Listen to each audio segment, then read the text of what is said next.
Stay tuned for Nero Wolfe, transcribed in 30 seconds.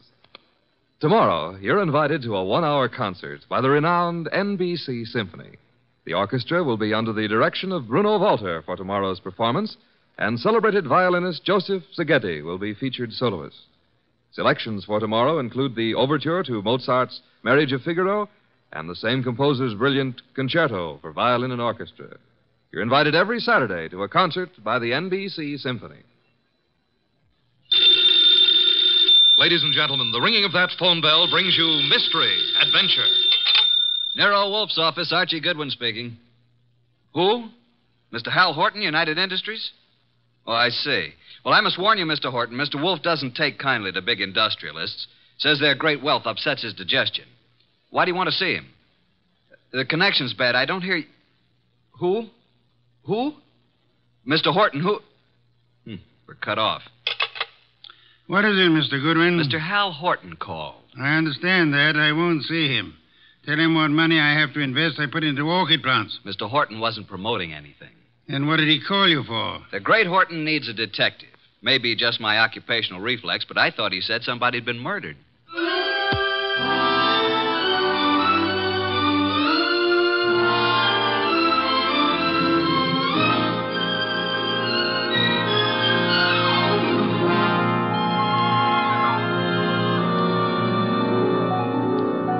Ladies and gentlemen, it's that genius who is the bulkiest, balkiest, most ponderous, and most brilliant detective in the world.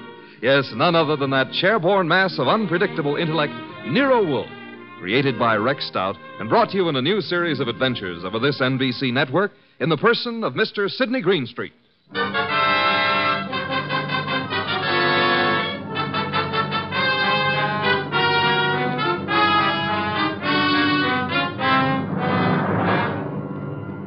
It turned out that what Horton had said had been murder, which became celebrated in the case of the malevolent medic. But its solution wasn't a simple matter of following up his accusation. It had false clues mixed all through it like raisins in a pudding. The man we came to know as the malevolent medic was young Dr. Benjamin Sloan. The case began on the sunny afternoon when Grace Banks, his nurse, came into his private office. Waiting room's finally empty, I take it? Well, there's one more patient, darling. I'm sorry, doctor. Mrs. Horton's here for another of the thiamine chloride shots you ordered for. I said you could give her those, Grace. She doesn't have to wait to see me. Oh, she's hung up her mink coat, parked her orchid and her alligator bag, and filled up all the ashtrays with lipstick cigarette stubs. Mrs. Horton prefers to wait for you. She seems very upset. I hoped she'd get hold of herself.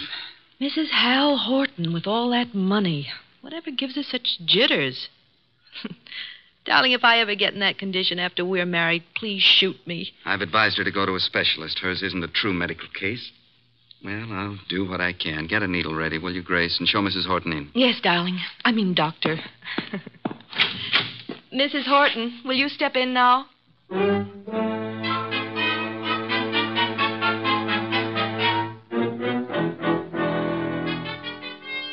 Been in that waiting room for hours.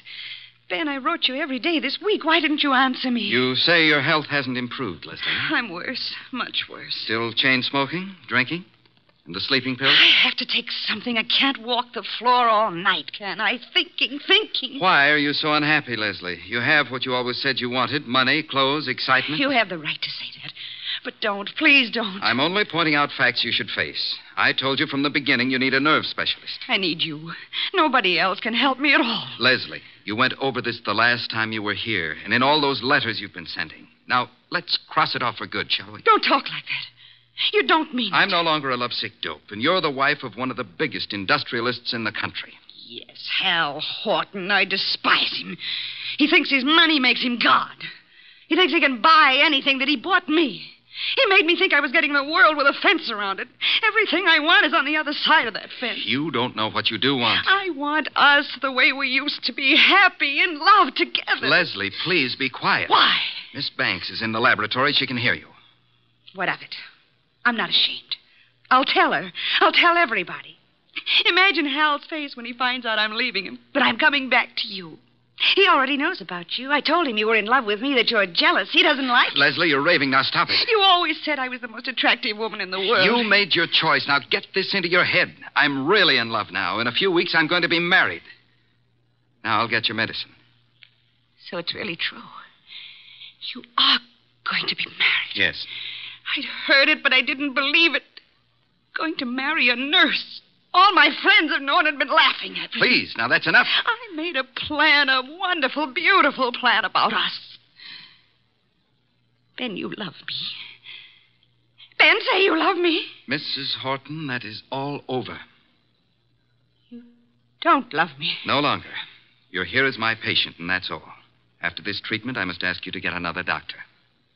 A wonderful, beautiful plan for us. And now she threatens to step in and spoil it. Well, maybe I'll spoil a few plans. How would you like that? Threats will accomplish nothing. I can ruin things for you, Ben. All those fancy ideas of yours about having a fine practice, being a great doctor. Do you want to give those up? I can arrange it so that maybe there won't be any wonderful future for you. Are you prepared to face that possibility? Because I'm prepared to make it a reality. And I mean it. You'll regret this day as long as you live.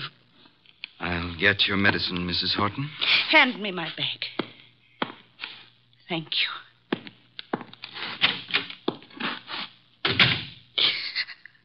Oh, I hate you, Ben.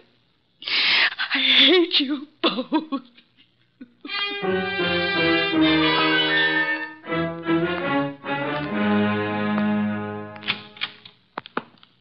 Sorry to have kept you waiting, Mrs. Horton. Miss Banks had to do a repair job before she could use the sterilizer. Alcohol, Miss Banks? Yes, Dr. Sloan. Now, Mrs. Horton, may I help? Thanks. So nice of you. There. Right side for the hypo this time, isn't it? Just touch with this cotton. Ready now, Doctor. Oh, What's the matter, Mrs. Horton? I'm just cold. Alcohol. After this, I advise you to go home and rest. These massive doses are a little painful, but they give results. There. That's all. Just relax here, and you can leave in 10 minutes. Come, Miss Banks. I want to talk to you.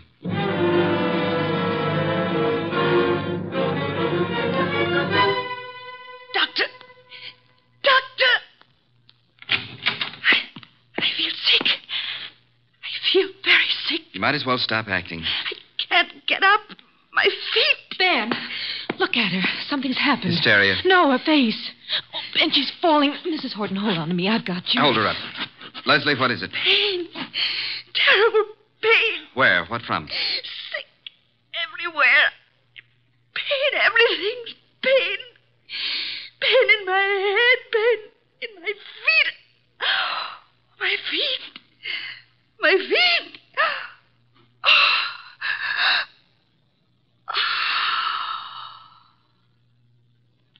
Doctor, she's dead. Yes, Grace.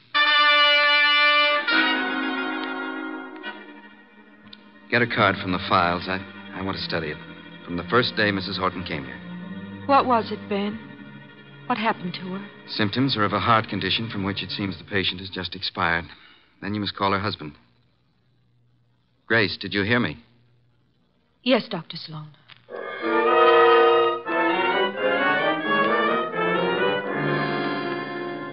While I discourage your visit here, Mr. Horton, I do have a sort of curiosity about the operation of so-called big business. Maybe offer you a glass of beer and hear an explanation of the rise and fall of this morning's stock market. You don't think I've come here socially? I wish to engage your services for... Not available. You're a detective, aren't you? Specializing in cases that interest me. Sherry, Mr. Horton? I don't need it, thank you. But Mr. Wolfe says he specializes in cases that I've interest... just got here. I haven't told my story. I don't believe you even know who I am. Oh, yes, we do. We do indeed. A millionaire. Did I offend you by speaking of a fee? No, on the contrary. It is that portion of your conversation which interested me most. Frankly, I planned to spend the evening examining the first edition of Henry James I'd like to purchase, and the word fee suggested a possible way. Now, what have you done, sir? What have I done? One doesn't have to be a detective to recognize you're in trouble, Mr. Horton. Look, Mr. Wolfe, I have done nothing. But I've got a question I've got to have answered. I need facts. They tell me you're the man who can give them to me. If Nero Wolfe can't get them for you, they're not facts, they're fancies, Mr. Horton. Well, my story's involved. But the gist of it is your beautiful wife, a former model, died last week. The death certificate indicated a heart attack. You suggest she was murdered. How did you know? Never mind how I came to my conclusions. How did you come to yours? Leslie had been going to a Dr. Benjamin Sloan. She said he was a specialist. Some friend had recommended. She'd been upset. He was giving her vitamin B shot, she told me. You doubt that was true? Dr. Sloan informed me, after she died in his office, there'd been a heart condition from the beginning. Well, I don't believe it. Leslie was a very emotional girl. She'd have been quite frightened of a heart ailment. She'd have told me about it. Maybe she didn't comprehend its seriousness. Dr. Sloan did. Why didn't he get in touch with me at once about it? Then, when I went to clear up Leslie's room, I discovered something. Leslie didn't go to Sloan through a friend. She'd known him when she was a model and he was a hospital intern. She'd kept letters he'd written to her then. Love letters. Indeed. Well, doesn't that give you an idea, Mr. Wolfe? Sloan lost Leslie to me. No man who'd been in love with Leslie would ever get over it. Would a man be jealous enough, kill a woman he loved, rather than have her belong to another man? An interesting theory, Mr. Horton, one frequently advanced in fiction. Shall we investigate and see how it works out in fact? You'll take the case, then. The intricacies of the feminine nature are challenging if you do not have to come in contact with the creatures. The practical research in such matters I leave to Mr. Goodwin here. It is a field in which he specializes. But it's you I want. Our method of operation is not under your control, Mr. Horton. If you'll be so kind, Archie, get a first-hand report of Dr. Benjamin Sloan and the women in his life.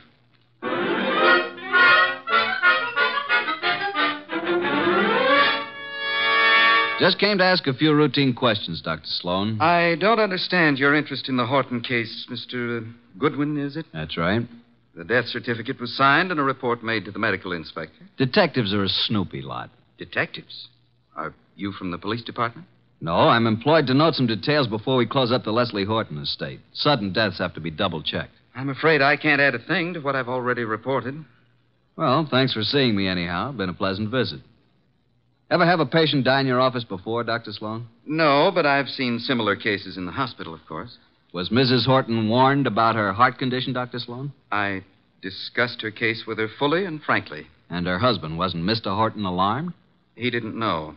Mrs. Horton's ailment was, well, not to bore a layman with medical details, was not a fatal one necessarily. She might have gone on for years. Just played in bad luck, huh? The worst. Mm-hmm. When'd you first meet her? Several weeks ago. And you saw her how many times? It's all on the record. She was nervous. I prescribed thiamine chloride. Her medical report card shows that. You read it for yourself. Well, I guess that's all, Dr. Sloan. Won't bother you further. Miss Banks will show you out. Yes, Dr. Sloan? Sort of a modern Aladdin arrangement, isn't it? Wish I could press a buzzer and have a beautiful girl like you up here. Mr. Goodwin is leaving. Oh, this way, Mr. Goodwin. You can use the side door. The waiting room's full of patients. So long, Doctor. This way through the lab. There's a door from it into the corridor. Cozy place, all those bottles. I suppose there's enough stuff in here to kill an army. To cure one. Miss Banks, may I say that you're the kind of a nurse that patients dream about? Make it a pleasure to go to a hospital. Blonde hair, blue eyes, winkers an inch long. Are they real? If you'll excuse me. What do I have to come down with to persuade you to take care of me? Huh? I don't take cases. I'm a technician. Good day, Mr. So you work just for Dr. Sloan? That's too bad the way he's involved in this Horton case. It looks serious. Mrs. Horton simply died of a heart attack in Dr. Sloan's office. If you wanted to help your boss, Miss Banks, you'd stop rushing around and answer a few questions. I'm sure Dr. Sloan gave you the necessary information. Guess he doesn't realize the trouble he's in. If you can supply any details that'll change the picture, you'll be doing him a great favor. He's a nice guy. I want to help. What is there to say? The report... Let's get it in your own words. Just what really happened here that day. Well, Dr. Sloan gave Mrs. Horton the vitamin B shot. That was routine. Mm-hmm. But she didn't get up afterward. She said she was sick. And then she fell and I caught her. And Dr. Sloan administered emergency treatment. What did that consist of, Miss Banks? All that is in the office record. What would bring on such an attack? It could have been several things. Could it have been something she ate? Acute indigestion affects the heart. Maybe Mrs. Horton would be here now if the doctor thought to use a stomach pump. He did use one. He did everything there was time to do. She certainly went in a hurry. Suffer a lot? She said she was in pain. Where? Her stomach? No, not her stomach. Where then? She seemed to be in pain all over. Reflex, maybe? When it was over, what did you do, Miss Banks? Called Mr. Horton. Must have been a blow to the great man. I understand she was younger than he is and quite a sultry gal. I've talked to you professionally because you said it was necessary to help Dr. Sloan. Is that all, Mr. Goodwin? I guess it is for now. Unless you'll have dinner with me. Thank you, no. I'm handsome, hardworking, and harmless. I'll bring you references from my employer. What do you say? The express elevator's the one on the right. Must be there's another man. Wouldn't be the doctor, would it? Well, you'll fit better in a Pullman kitchen than here among the test tubes at that. My reluctant congratulations.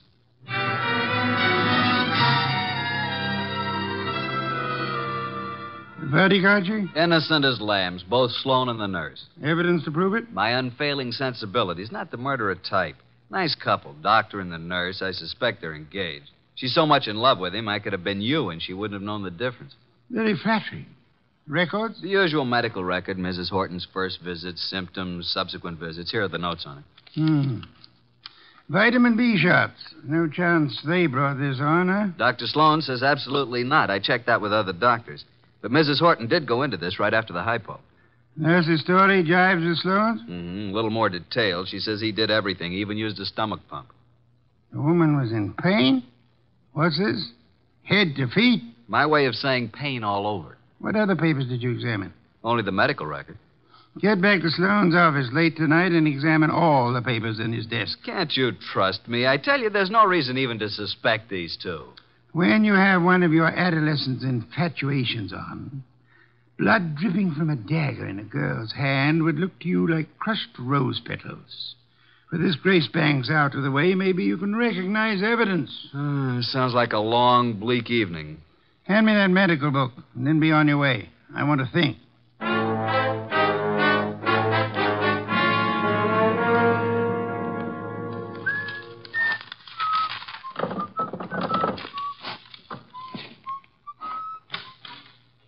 Well, good evening, Mr. Goodwin. Oh, good evening, Dr. Sloan.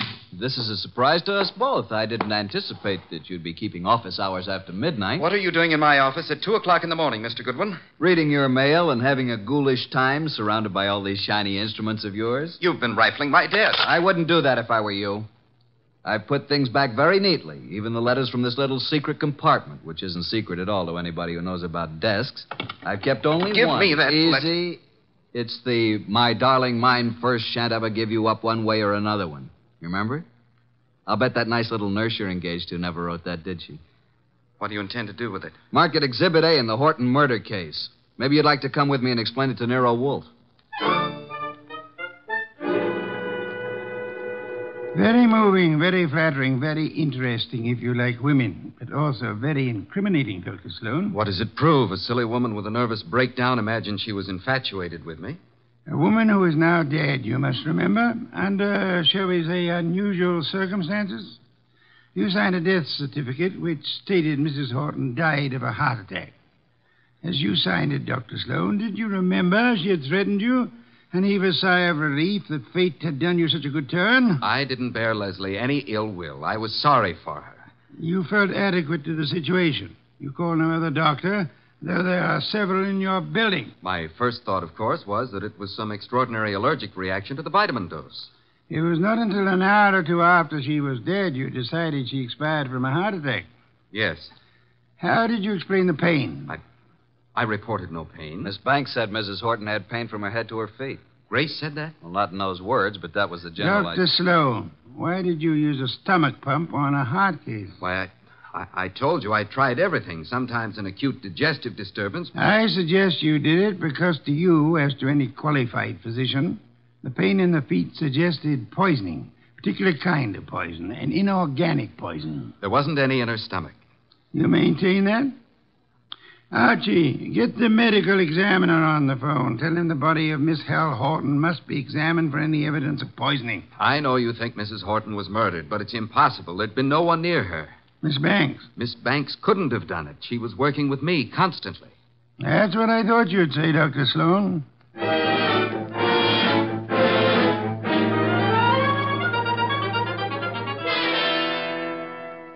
Mr. Wolfe, I had to see you. This is the most dreadful thing I've ever heard of. Trying to accuse Dr. Sloan of murdering a patient. It appears he had a reason to want Mrs. Horton dead, Miss Banks. She was that thing the poets write about, a woman scorned. She had sent him this hysterical letter threatening scandal if he rejected her. He couldn't control her. She kept coming back to his office making scenes. He gave her nothing but thiamine chloride. I know. I fixed the shot myself. Don't start covering for her. I'm not. I tell you, I filled the needle. And I didn't put anything but thiamine chloride in it. You haven't any reason to think anybody did, except for that letter you stole. If it wasn't for that letter, give it to me. Give it to me. Stop it, Archie, quick. Now, drop it, baby. Come away from that fireplace. Why, you little tiger kitten. I didn't think you had it in you. Come on, let go of it. Let go. Give it to Papa. Now, look what you did. You almost got Nero Wolfe out of his chair. Destroying evidence is a serious offense, young woman. She kept coming to the office, writing and pestering him. I heard her from the laboratory. You read her letters, too, didn't you? You knew if something didn't stop her, Dr. Benjamin Sloan was a ruined man. But he didn't kill her. I know he didn't. I don't believe he did. You don't? Well, then who? You've just provided an excellent motive for having done it yourself, Miss Banks.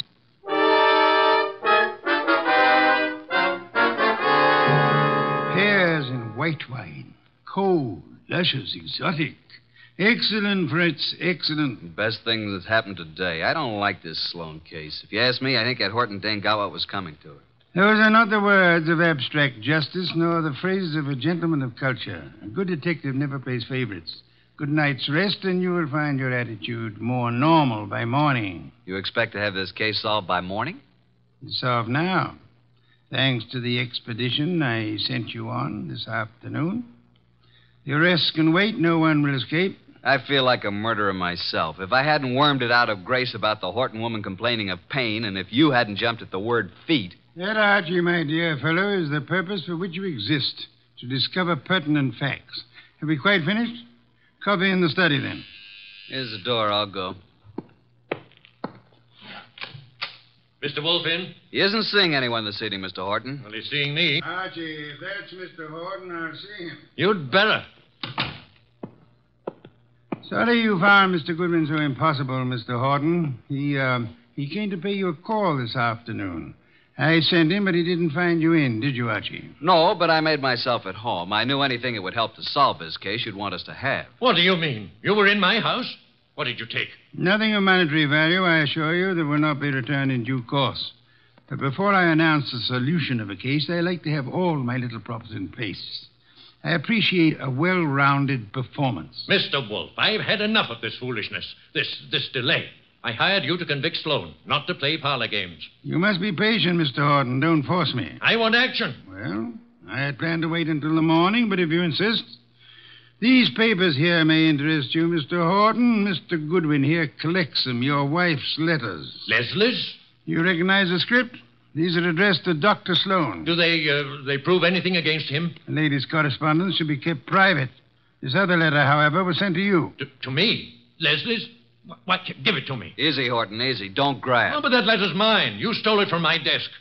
There is a point in a case, Mr. Horton, where letters cease to be personal property and become evidence. What evidence can that letter provide? It seems you had reason for wanting to kill your wife, Mr. Horton. A man can get annoyed by a note saying his wife never loved him, that all his money isn't enough, and that she's going to another man. You accusing me of murder? It could have been the perfect crime. Poison in one of those pills she was forever taking, or on the tip of the cigarette she chain-smoked, in a doctor's office to die in. If you hadn't been fool enough to try to pin it on Sloan, you might have gotten away with it. If I had known while she was alive what Leslie was, I might have done anything. But that letter you stole from me was one she left under my pillow. I didn't find it until after she was dead. I didn't kill her. Sloan did. You hired me to prove that, Mr. Horton. Suppose you let me go about my business? Nero Wolfe's office. Yeah? Oh, you did? Good boy. We'll expect you. I'll tell Mr. Wolfe at once. Medical examiner's officer. Just as you thought, they found poison in the body. Listen to me. Inspector Kramer's picking up Dr. Sloan and Grace. They'll be here any minute. Kramer's set to make an arrest. I told you. The police know it's Sloan. Put the letters in Mrs. Horton's bag on my desk, Archie. Leslie's alligator bag? You stole that from my house this afternoon, too. Those things are mine. Inspector Kramer will want to take them with him. But you think I want it made public what Leslie did to me? Kramer can't have them. Maybe the inspector will want to take you, too, Mr. Horton. Let them in, Archie. Come in, Inspector Kramer. Dr. Sloan, Miss Banks. Wolfe asked me to bring them here first before I locked anybody up. Mrs. Horton was murdered, all right. I'm sending a man for Horton, too. You won't have to. Mr. Horton's waiting here to join the party. Come into Mr. Wolfe's office. Good evening, Inspector. Good evening, Wolfe. Will you all please range yourselves around the room as I indicate? Miss Banks here. Dr. Sloan, Mr. Horton. Archie, you stand between the two men, if you please. Mr. Wolfe, this is a dreadful mistake. I swear the doctor didn't... Stop thinking about the doctor. What about you? If you're accusing Miss Banks, I might as well tell Hold you it, now. Dr. Sloan. From here on, anything you say will be held against you. That's what I want. Let Grace go home, and I'll... For heaven's sake, why don't you arrest the man? Isn't it obvious he's guilty? You and your trumped-up charges against me. I'll do the talking now, Mr. Horton. Mrs. Horton died from a certain inorganic poisoning. Poison administered in your office, Dr. Sloan, with a hypo syringe. Let's get it over with. I gave her the hypo. But I filled the needle. There you are. They're both guilty. Which would solve the case if they weren't lying. Miss Banks believes Dr. Sloan killed Leslie for her sake. Dr. Sloan thinks Miss Banks put poison in the hypo to save him from professional ruin. They're trying to protect each other. The fact is, the hypo they gave was perfectly harmless. It did not kill Mrs. Horton. Then what did? Mrs. Horton came to your office in desperation, Dr. Sloan. But she came prepared for the worst. You see this handbag? Can any of you identify it? Yes. It's hers. Is it Mr. Horton? It's Leslie's. The bag she carried to the office the day she died. Open it, Archie. You will see it contains her change purse, billfold, cigarette case, matches, her handkerchief, nothing more. That is, not unless you look closely. Then you will observe this lining has a double fold. A secret compartment. Exactly. We open it this way, and there we find it. A hypodermic needle with which the unhappy woman committed suicide. Miss Banks, Dr. Sloan, you can stop protecting one another. Mr. Horton, the world need never know you were a betrayed husband. Mrs. Horton killed herself while in a confused state following a mental breakdown. The case of the malevolent medic is closed.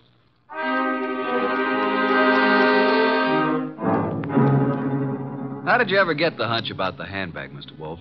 I know nothing about women, but on my occasional trips abroad, I have been forced to observe their handbags. Monstrosities. They hold anything and everything. Now that our guests have gone, Fritz is bringing coffee to the study. Would you like some beer? I believe I would. Somehow I feel I've earned it. Here you are. Poor fellow, I'm very sorry for you. How so? This is one case in which there is no falsely accused, unattached young lady for you to squire about. Well, here's to your better luck next time.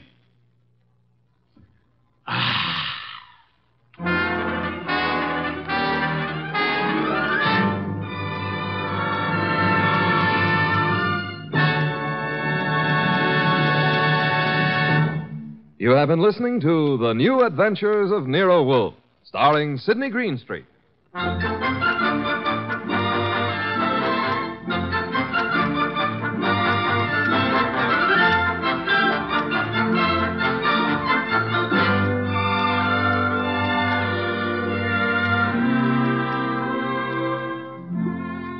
Tonight's transcribed story by Ruth Adams Knight was based on the characters created by Rex Stout. This is an Edwin Fadiman program, produced and directed by J. Donald Wilson. In the cast were Harry Bartell as Archie Goodwin, and Gene Bates, Vic Perrin, Bruce Payne, Bill Johnstone, and Mary Lansing. Next week at this same time, Nero Wolfe and Archie will bring you The Case of the Hasty Will. Don Stanley speaking.